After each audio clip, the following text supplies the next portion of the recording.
Lucky और शालिनी को इस तरह से देखकर लोगों ने उन दोनों के बारे में तरह तरह के कयास लगाने शुरू कर दिए थे। इधर शालिनी भी लकी को अपनी कंपनी में बुलाने के लिए परेशान हुई जा रही थी। लकी उससे पीछा छुड़वाना चाहता था और उसने उसके सामने किस करने की शर्त रख दी, लेकिन शालिनी ने भी उसकी बात मान ली और आखिर में उसे किस कर दिया। लकी को यह सब बिल्कुल भी ठीक नहीं लग रहा था और वो शालिनी को छोड़कर वहां से निकल गया। अब शालिनी का उसके पीछे जो भी हाल हो उससे कोई लेना देना नहीं था। इधर शालिनी उसे जाते हुए देख रही थी और ना जाने क्यों उसकी आंखें नम हो आई थी। इतने में वहां पूनम के पिता आ गए। उन्होंने शालिनी को देखा तो वो उसके पास आए और बोले, क्या हुआ बेटा, तुम रो क्यों रही हो? शालिनी ने उनकी बातों का कोई जवाब नहीं दिया और वहां से निकल गई। इतने में पूनम उनके पास आकर खड़ी हो गई और वो भी लकी को जाते हुए देख रही थी। चलो अच्छा हुआ, उसे शर्त का याद नहीं रहा और यहां से चला गया। उफ, पूनम ने गहरी सांस लेते हुए कहा। लेकिन इतने में पूनम के पिता ने उसे घूरते हुए देखा और कहा, ऐसा नहीं है कि वो एक बार चला गया है तो वापस नहीं आएगा। वो इस तरह का आदमी नहीं लगता है कि वो अपनी लगाई हुई शर्त भूल जाए। इसलिए बेहतर यही होगा कि तुम खुद उससे मिलने के लिए जाओ और उससे माफी मांग लो। बदले में उसे ये दे देना और कहना कि मैं 3 साल तक आपकी मेड बनकर नहीं रह पाऊंगी। पूनम के पिता ने फिर से उसे समझाते हुए कहा और उसके हाथ में काले रंग का छोटा सा डब्बा रख दिया। पूनम उस डब्बे को खोलकर देख रही थी। उसमें जो था उस पर पूनम की जैसे ही नजर पड़ी वो हैरान हो गई, लेकिन इस बारे में अपने पिता से उसने कोई बात नहीं की, ना ही वो कर सकती थी। इसलिए वो वहां से चली गई। लकी पटना के लिए रवाना हो गया था और पूनम भी उसके पीछे पीछे यूनिवर्सिटी आ गई थी। उसने लकी को बीच में रोका और उसके हाथ में वो काला बक्सा थमा दिया। पिछले 2 बार के मुकाबले इस बार पूनम का शांत रहना और लकी से तमीज से बात करना बहुत जरूरी था। वो शर्त हार चुकी थी और ऐसे में उसकी गर्दन इस बार लकी के हाथ में थी। ये क्या है?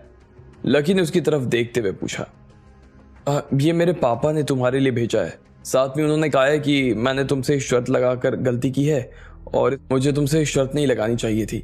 उन्होंने रिक्वेस्ट की है कि अब उनकी उम्र बढ़ती चली जा रही है और वो मुझे इस हाल में खोना नहीं चाहते हैं।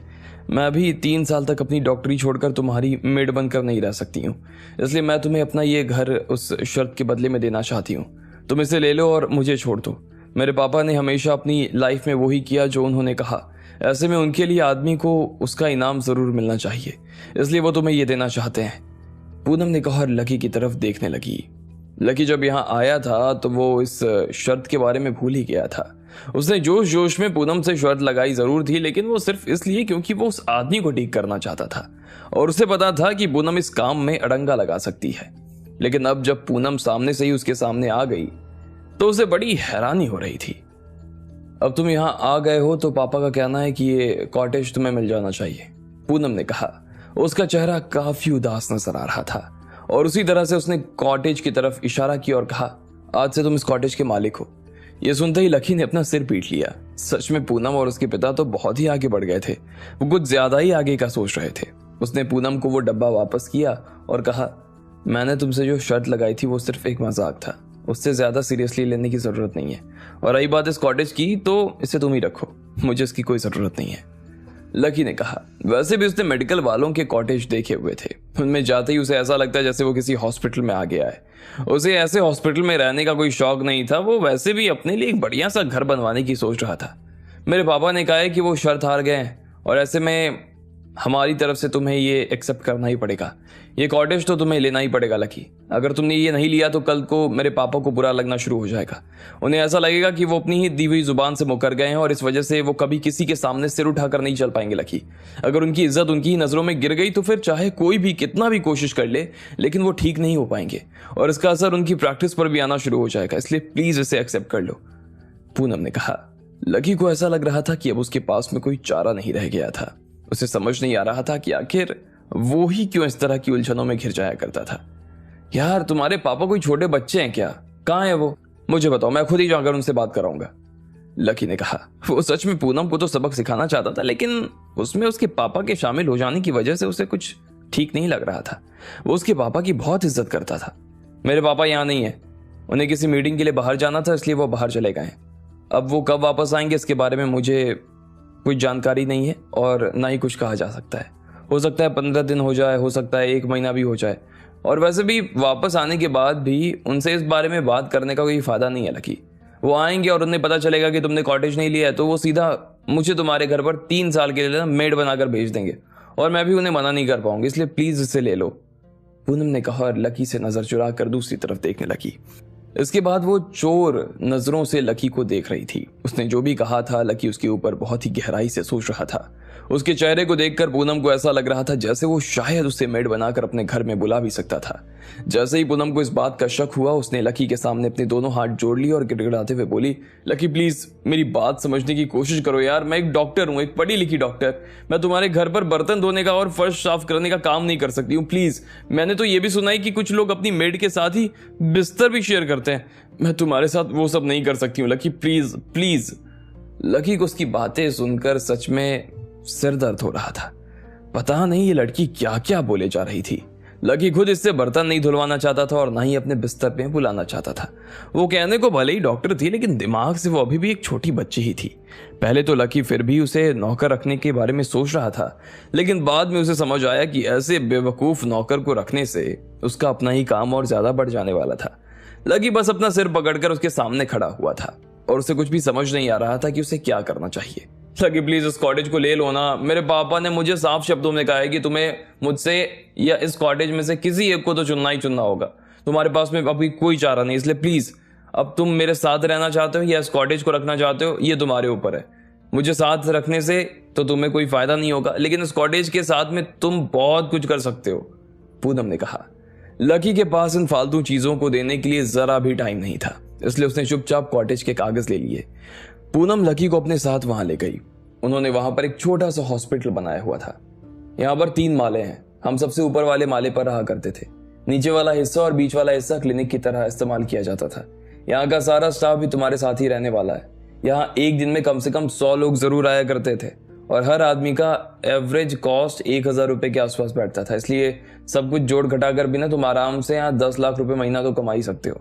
अच्छा, पैसा इतना बुरा भी नहीं है, लकी ने कहा।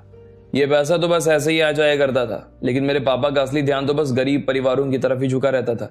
वो उन परिवारों से पैसा लेते ही नहीं थे और इसी वजह से यहाँ ज्यादा से ज्यादा लोग आते थे। बहुत से लोग तो उन्हें चंदा भी देकर जाते थे।